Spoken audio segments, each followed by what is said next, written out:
Good morning class 9।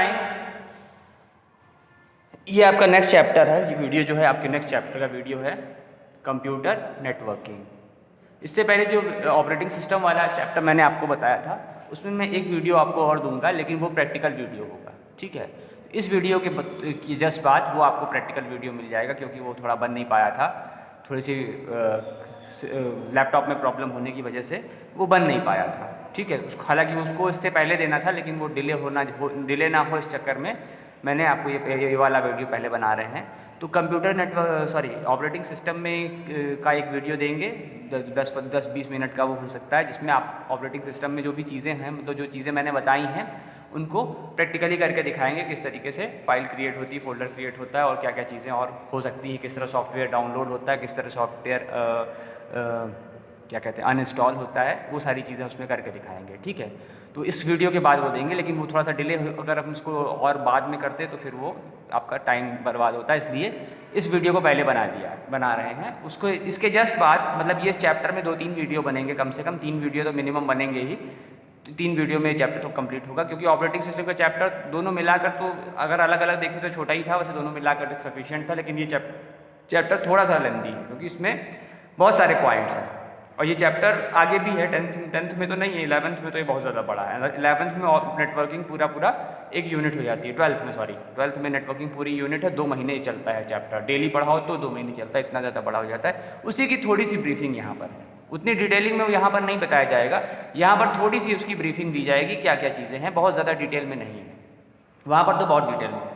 ठीक है, network क्या होता है, हालांकि क्लास 8 में आप लोगों ने इस तरह का कंप्यूटर नेटवर्क चैप्टर पढ़ा था, जो कि 2-3 पेज में खत्म हो गया। तभी मैंने आपको बताया था क्लास 8 में ये चैप्टर 2 पेज में खत्म होता है, क्लास 9 में चैप्टर 10 पेज में खत्म होता है, और क्लास 9 से 12th में ये चैप्टर 70 पेजेस में खत्म होता है। सेम चैप्टर है, तीनों क्लासेस में सेम चैप्टर है। कंप्यूटर नेटवर्किंग क्लास 8 में भी है, जो सिर्फ 2 से ढाई पेजेस 3 पेजेस में खत्म हो जाता है। 9th में ये 10 पेजेस में खत्म होता है, 10 से 11 पेजेस में, और यही 12th में 60 to 70 पेजेस में रहता है। सेम यही चैप्टर, बस वहाँ डिटेलिंग और बढ़ जाती है। जो क्लास 8 में फर्स्ट चैप्टर आपका था वो कंप्यूटर नेटवर्किंग था, वहाँ पर थोड़ा सा डिटेल दी गई थी, यहाँ पर उसकी बहुत ज़्यादा डिटेल दी जाएगी। वहाँ पर सिर्फ टाइप्स ऑफ नेटवर्क और उसके बारे में थोड़ा सा बताया गया था, यहाँ पर बहुत सारी चीज़ें, नेटवर्क कंपोनेंट्स क्या क्या होते हैं, क्या क्या सारी चीज़ें होती हैं, वो सब बताया जाएगा। तो है कहानी वही, बस थोड़ी सी और एलेबोरेटेड फॉर्म में।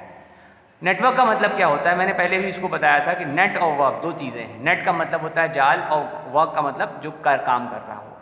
ऐसा जाल, एक ऐसा जाल जो चारों ओर जो वर्किंग कंडीशन में हो। मतलब नेटवर्क से मतलब है कि जाल से मतलब ये है कि नेटवर्क का जो मेन वो है कि एक मतलब कम्युनिकेशन बिल्डअप करने का एक चैनल, कम्युनिकेशन बिल्डअप करने का जो एक चैनल होता है, उसी को हम नेटवर्क बोलते हैं। एक माध्यम जिसके थ्रू हम कम्युनिकेशन बिल्डअप करते हैं, अलग अलग लोग अलग अलग तरीके से, उसी को बोलते हैं नेटवर्क।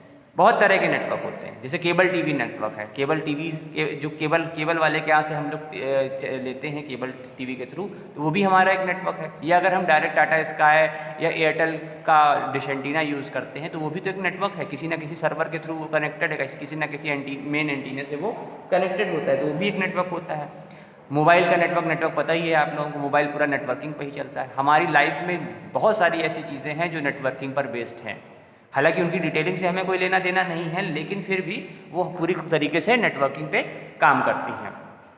ठीक है, तो नेटवर्किंग का मतलब यही, नेटवर्क का मतलब यही है कि एक ऐसा चैनल जिसके थ्रू कम्युनिकेशन किया जा सके। एक चाहे वो चैनल फिजिकल भी हो सकता है, वो चैनल टेक्नोलॉजिकल भी हो सकता है, और फिजिकल चैनल भी हो सकता है। जैसे पुलिस वाले होते हैं, पुलिस वाले जो होते हैं, जो लोग मतलब वैसे डायरेक्ट केसेस में डीलिंग करते हैं, क्रिमिनल केसेस में, तो उनका अपना एक नेटवर्क होता है। उनको पता चल जाता है कि कैसे उनको कहाँ से किस तरीके से उनके खबरी होते हैं, उनके खबरियों का अपना नेटवर्क होता है।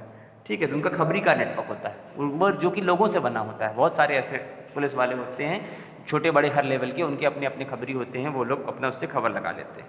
जैसे क्लास टीचर्स ही होते हैं, क्लास टीचर्स को भी बहुत सारी इन्फॉर्मेशन स्कूल की क्लास के बच्चों से ही मिलती है, तो टीचर्स का अपना नेटवर्क होता है, तो वो अपना पता लगा लेते हैं कि कहाँ पे कौन सी कहानी चल रही है, आप लोगों के बीच में कौन सी कहानी चल रही है, वो पता चल जाती है। बहुत बार टीचर्स को आइडिया लग जाता है, बहुत सारे टीचर्स को, हर टीचर का नहीं होता है, मेरा तो नहीं है, हमको कोई खबरें जानने की ज़रूरत नहीं पड़ती है, ठीक है, हमको तो अपने आप से खबरें मिल जाती हैं टीचर्स के ही थ्रू। लेकिन हाँ, बच्चों के बीच में कहाँ कौन सी कहानी चल रही है, कहाँ कौन से डिस्प्यूट चल रहे हैं, कौन सा झगड़ा चल रहा है किस क्लास से किस क्लास में, ये सारी जो नेटवर्किंग है ना, इसलिए टीचर्स हैंडल करते हैं फिजिकली। वो फिजिकली है, वो कंप्यूटर का वहाँ कोई लेना देना नहीं है। लेकिन ये चैप्टर कंप्यूटर से रिलेटेड है तो यहाँ बात कंप्यूटर की होगी। कंप्यूटर नेटवर्क फॉर्म करने की ज़रूरत क्यों पड़ी, ये मैंने आप लोगों को पहले भी कई बार बताया है कि जैसे पहले के टाइम पर कम्युनिकेशन उतना इजी नहीं था भाई, बहुत सारे मीडियम थे। बहुत सारे मीडियम क्या मतलब, जैसे अगर फिज़िकल कम्युनिकेशन की बात करें हम लोग तो वहाँ पर लेटर और इस तरह की चीज़ों के थ्रू ही फिज़िकल कम्युनिकेशन हो पाता था। मोबाइल फ़ोन्स उस समय होते नहीं थे पहले के टाइम पर, और सिर्फ लैंडलाइन के फ़ोन्स होते थे। तो लैंडलाइंस के फ़ोन्स की भी पहुंच हर जगह नहीं होती थी, तो वो नेटवर्किंग जो थी वो पॉसिबल तो थी लेकिन वो उस तरीके की नहीं थी। जब से कंप्यूटर की फील्ड में एडवांसमेंट शुरू हुआ, कंप्यूटर की फील्ड बहुत वास्ट होने लगी, तब से वो नेटवर्किंग बहुत ज़्यादा बढ़ गई। और आपका इंटरनेट तो सबसे बड़ा नेटवर्क है भाई। इंटरनेट क्या है? इंटरनेशनल नेटवर्क, उसको शॉर्ट फॉर्म में कहते हैं इंटरनेशनल नेटवर्क। वो अब तक का सबसे बड़ा नेटवर्क है जो पूरे वर्ल्ड को एक उसमें जोड़ सकता है भाई। इंटरनेट ही सबसे बड़ा नेटवर्क का एक एग्जाम्पल है, क्योंकि वो खुद अपने आप में एक नेटवर्क है जो पूरे वर्ल्ड के सारे कंप्यूटर जो इंटरनेट से जुड़ते हैं, वो पूरे वर्ल्ड के सारे कंप्यूटर एक साथ, अगर हम इंटरनेट एक्सेस करते हैं मतलब हम पूरी दुनिया से जुड़े हुए हैं। जितने लोग इंटरनेट एक्सेस कर रहे हैं, भले हम उन तक पहुँचे ना, हम उनसे कम्युनिकेट ना कर सकें या किसी वजह से हम कम्युनिकेट करने की हमें उनकी ज़रूरत नहीं है, लेकिन हाँ, हमारे पास एक मीडियम है जिससे हम यहाँ से बैठे बैठे वर्ल्ड की किसी भी कंट्री में ईमेल कर सकते हैं, मैसेजिंग कर सकते हैं, कॉलिंग कर सकते हैं, वीडियो कॉलिंग कर सकते हैं, इस तरह की चीज़ें कर सकते हैं। तो इसी तरह से अलग अलग बहुत तरह के नेटवर्क होते हैं। नेटवर्क में बहुत सारे एग्जाम्पल, नेटवर्क ऑफ रोड्स का अपना नेटवर्क होता है जो एक शहर से दूसरे शहर को कनेक्ट करती हैं। ठीक है, इंटर स्टेट हाईवे जो होते हैं एक स्टेट से दूसरे को कनेक्ट करते हैं। रेलवे ट्रैक्स, ये भी तो नेटवर्क ही है। रेलवे ट्रैक के थ्रू वो भी एक नेटवर्क है। कैनाल, केबल, ये सब नेटवर्क में आते हैं। साथ ही साथ टेलीफोन सिस्टम आपका नेटवर्किंग का बहुत बड़ा एग्जाम्पल है। एटीएम, बैंक्स, ये सब नेटवर्किंग की एक एग्जाम्पल में आते हैं। इस तरह से अलग अलग तरीके से बहुत सारे इस तरह के नेटवर्किंग के फिजिकल एग्जाम्पल्स हैं हमारे पास। लेकिन यहाँ जो हमारा चैप्टर है वो हमारा मेन कंप्यूटर नेटवर्क से होता है। कंप्यूटर नेटवर्क से मतलब है कंप्यूटर्स का ऐसा नेटवर्क जिसके थ्रू एक दूसरे से कम्युनिकेट कर सके या कोई हार्डवेयर की शेयरिंग कर सके। भाई जैसे बहुत सारे ऑफिसेज होते हैं जहाँ पर कंप्यूटर पर वर्क होता है, लेकिन अब वहाँ पर मान लो हर किसी को प्रिंटर की ज़रूरत है, तो ऐसा नहीं कि हर किसी को प्रिंटर की ज़रूरत है तो हर किसी को प्रिंटर अवेलेबल कराया जाएगा। वो लोग क्या करते हैं कि एक प्रिंटर अवेलेबल करा देते हैं, एक या दो प्रिंटर, मान लो 10 कंप्यूटर, 10 लोग काम कर रहे हैं, 10 लोगों के बीच में या 20 लोगों के बीच में एक प्रिंटर अवेलेबल करा देते हैं।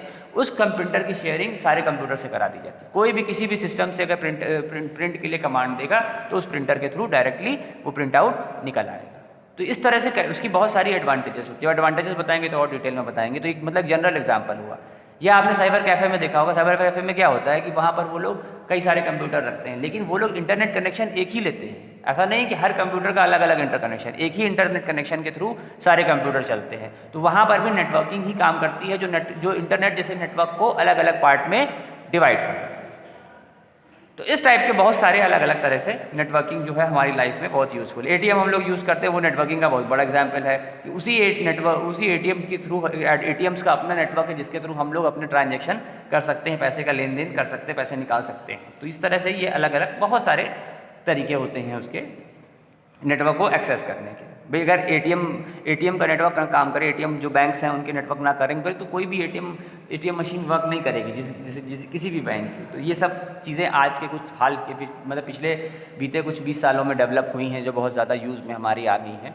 तो ये सब कुछ नेटवर्किंग की ही देन है। कंप्यूटर की देखो, कंप्यूटर में सिर्फ कंप्यूटर मशीन से मतलब नहीं होगा। कंप्यूटर अपने आप में एक फील्ड है जिसका पार्ट डेटाबेस भी है, जिसका पार्ट नेटवर्किंग भी है, जिसका पार्ट प्रोग्रामिंग भी है, सब कुछ है। वो सब कुछ उसी में आता है। कंप्यूटर से सिर्फ एक मशीन तो वो तो पर्सनल कंप्यूटर है, लेकिन कंप्यूटर अपने आप में एक फील्ड है जिसमें ये सारी चीज़ें आती हैं। जो भी चीज़ें आप लोग आजकल अपने आसपास देख रहे हो, भाई नेटवर्किंग के थ्रू ही तो सारी पढ़ाई चल रही है। और क्या है, फिजिकली कुछ हो ही नहीं सकता है। अगर आज से हम लोग 20-25 साल पहले की बात करें और लॉकडाउन हुआ होता तो क्या स्कूल चल सकते थे? पॉसिबल ही नहीं था, क्योंकि कुछ था ही नहीं। इसमें इंटरनेट नाम की कोई चीज़ ही नहीं थी।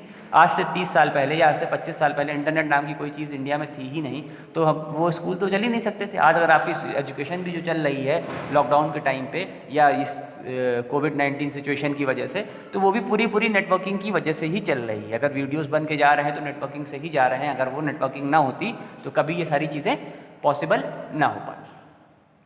ठीक है, तो ये नेटवर्क और कंप्यूटर नेटवर्क की कहानी। कंप्यूटर नेटवर्क क्या होता है और नेटवर्क क्या होता है। नेटवर्क का मतलब एक जाल है जिसके थ्रू हम लोग बहुत सारे लोगों से कनेक्ट हो सकते हैं। और कंप्यूटर नेटवर्क का मतलब है कंप्यूटर्स का यूज़ करते हुए बनाया गया एक ऐसा सिस्टम जिसके थ्रू डेटा का एक्सचेंज होता है, डेटा एक जगह से दूसरी जगह ट्रांसफ़र होता है और सारी चीज़ें होती हैं।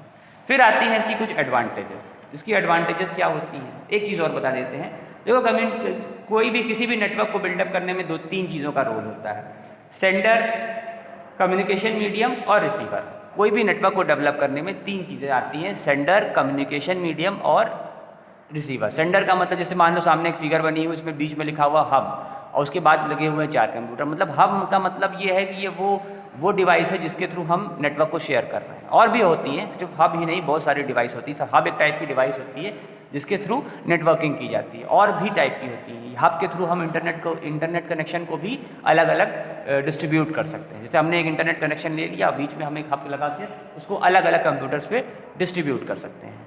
ठीक है, तो यहाँ पर ये एक हब है और इसी से सारे कंप्यूटर जुड़े हुए हैं। तो यहाँ पर जो सेंडर है वो है हब, जो रिसीवर है वो है सारे कंप्यूटर है। ये जो लाइंस बनी हुई हैं ये है हमारा कम्युनिकेशन मीडियम। इस लाइंस के थ्रू हम कम्युनिकेट कर रहे हैं। ये तो एक मतलब वायर्ड मीडियम बताया है, वायरलेस मीडियम भी होता है भाई। जैसे आप लोग अगर कोई आप और आपका कोई फ्रेंड है, वो दोनों लोग आपको अपने फ्रेंड की डेटा की ज़रूरत पड़ गई, तो वो अपना हॉटस्पॉट ऑन करेगा, आप अपना वाईफाई ऑन करोगे, उसके बाद आप उसके इंटरनेट डेटा को एक्सेस कर रहे हो, तो वो भी एक नेटवर्क होता है। उसको पर्सनल एरिया नेटवर्क बोलते हैं। पैन में उसकी कैटेगरी होती है पर्सनल एरिया नेटवर्क, पैन, तो वो पैन में आता है पर्सनल एरिया नेटवर्क। वो पर्सनल आप 2 लोगों के बीच का, 3 लोगों के बीच का एक नेटवर्क है, लेकिन वो वायर्ड नहीं होता है, वो वायरलेस होता है।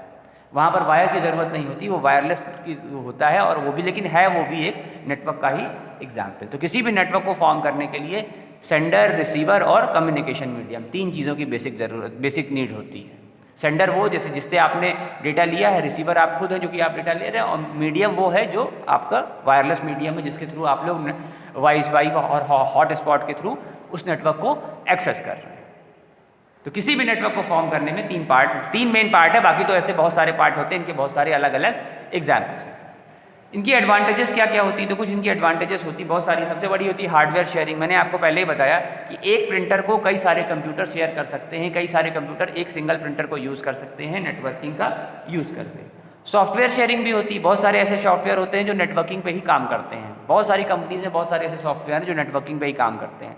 कंपनीज़ में जो अलग अलग लोग लैपटॉप्स पे काम करते हैं, आईटी कंपनीज़ की बात कर रहे हैं यहाँ पे, तो उन पे वो इस तरह का उनका सिस्टम होता है कि वो सारा डेटा एक जगह पे एक सर्वर पे सेव हो रहा होता है। मतलब हर कोई अपने अपने घर से या कहीं से भी वो लोग वर्क फ्रॉम होम कर रहे हैं, मान लो, तो घर से कर रहे हैं, ऑफिस से काम कर रहे हैं, कहीं से भी काम कर रहे हैं, तो जो भी डेटा जो भी काम वो कर रहे हैं वो सारा एक जगह सेव हो रहा है, जिससे कोई इजीली उसको एक्सेस कर सके। कोई दूसरा आदमी भी उस फाइल पे काम करना चाहता है तो उसको इजीली एक्सेस कर सके। Efficiency of hardware and software storage, मतलब इस नेटवर्किंग की वजह से हार्डवेयर और सॉफ्टवेयर स्टोरेज भाई बहुत इंपॉर्टेंट चीज़ है। एटीएम मशीन्स में ही आप लोग देख लो, वहाँ पर हार्डवेयर सॉफ्टवेयर का कॉम्बिनेशन होता है जिसके थ्रू हम लोग एटीएम्स को यूज़ करते हैं, तो वो भी एक नेटवर्किंग का बहुत बड़ा पार्ट है। रिड्यूस रिडंडेंसी, रिडंडेंसी का मतलब है कि डुप्लीकेट डेटा ना क्रिएट हो। भाई अगर आप लोग नेटवर्किंग के थ्रू जुड़े होंगे और सब लोग काम कर रहे होंगे तो इससे ये पता होगा कौन सा काम किसको दिया गया है। अब मान लो एक ही काम को 2 लोग कर रहे हो, सेम काम 2 जगह से हो रहा है, तो उससे कोई फ़ायदा नहीं होगा। तो इसी को रिडंडेंसी बोल रहे हैं कि सेम टाइप की सेम 2 चीज़ें ना क्रिएट होने पाए, सेम 2 तरह का काम एक 2 जगह पे ना हो, तो ये सब भी बहुत बड़ा एक रोल होता है। सेव पेपर एंड टाइम, ये भी एक बहुत इंपॉर्टेंट पॉइंट है। Save paper and time, networking के जरिए पेपर्स का भी बहुत रोल कम हो गया और टाइम का भी बहुत बड़ी बचत होती जाती है। भाई आजकल तो बहुत जगह पे होते हैं, रेलवे टिकट्स भी होते हैं जो अगर आप इंटरनेट से बुक कराते हैं या नॉर्मली वैसे बुक कराते हैं तो उसमें आपको टिकट नहीं मिलता है, आपको सिर्फ वैसे दिखाना होता है। अगर मूवी टिकट भी आप बुक करा रहे हैं ऑनलाइन तो आपको सिर्फ उसका स्क्रीनशॉट दिखाना होता है, पेपर्स का कहीं उसमें कोई रोल नहीं होता है। तो पेपर सेविंग में भी नेटवर्किंग का बहुत बड़ा रोल है कि हमको हर चीज़ हम नेटवर्किंग, भाई बहुत सारी चीज़ें होती, कोई मान लो किसी ने कोई पेज मांगा, हमने वो पेज या डायरेक्टली उसको व्हाट्सएप करके या मेल के थ्रू भेज दिया, उससे वो सारा काम आपका सीबीएसई का जितना भी वर्क होता है सब का सब पेपरलेस है। जो फॉर्म मैं आप लोगों को देता हूँ वो फॉर्म मेरे रिकॉर्ड के लिए होता है। कल को आप कह दो कि नहीं आपने तो गलत फॉर्म भर दिया तो मुझे दिखाने के लिए प्रूफ रहेगा। बाकी वो सारी डिटेल जितनी भी डिटेल होती है वो सब ऑनलाइन फीड की जाती है, उसमें कहीं कोई पेपर नहीं यूज़ होता है। लास्ट में एक पेपर जनरेट होता है, बस वही पेपर जाता है। बाकी सारा जितनी आपकी डिटेल है उसमें भी आपकी डिटेल शॉर्ट फॉर्म में सब मतलब छोटे छोटे उसमें सब कुछ लिखी होती है। 4-5 पेज की ही बस ज़रूरत पड़ती है बाकी सारा डेटा आपका जितना भी आपकी इन्फॉर्मेशन है, चाहे जो भी आपने वो क्लास 9th में जो भी इन्फॉर्मेशन दी है फॉर्म में भर के, वो सारी इन्फॉर्मेशन सर्वर पे ही अपलोड रहती है। अगर कल को मान लो क्लास 10th आप किसी और स्कूल से करना चाहो, यहाँ से ना करना चाहो, किसी के बच्चा कोई किसी के फादर का ट्रांसफ़र हो गया या कोई और ऐसी वजह हो गई, तो वो डायरेक्टली आप दूसरे स्कूल में जाकर भी एडमिशन ले सकते हो। आपका डेटा कहीं वो बेकार नहीं जाएगा। अगर वो CBSE स्कूल है तो यहाँ से वो डेटा सिर्फ ट्रांसफ़र हो जाएगा, स्कूल नेम और स्कूल नंबर चेंज हो जाएगा, बाकी आपका जो भी डेटा CBSE के सर्वर पे स्टोर्ड है एज इट इज़ स्टोर्ड रहेगा। बहुत सारे बच्चों के साथ ऐसा हुआ है।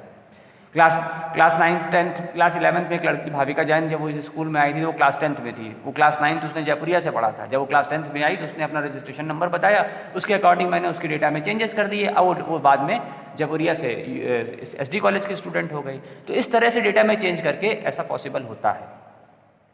आपको बाकी सारे पेपर वर्क की ज़रूरत नहीं पड़ती है। तो ये आपकी लाइफ से भी जुड़ा हुआ, जितना भी आपका CBSE का वर्क है सब कुछ पेपरलेस, मतलब सब कुछ तो नहीं लेकिन 95% पेपरलेस है। सारा कुछ ऑनलाइन ही होता है, इंक्लूडिंग आप लोगों का खुद का वर्क भी। जो भी आप लोगों का रिजल्ट भी आता है वो सब भी, तो हम लोग के टाइम पर रिजल्ट न्यूज़पेपर में आता था। शाम के टाइम का न्यूज़पेपर आता था, एक न्यूज़पेपर अलग से आता था, उसमें सिर्फ रिजल्ट दिया होता था। वो शाम के टाइम वो 4 बजे के बाद आता था।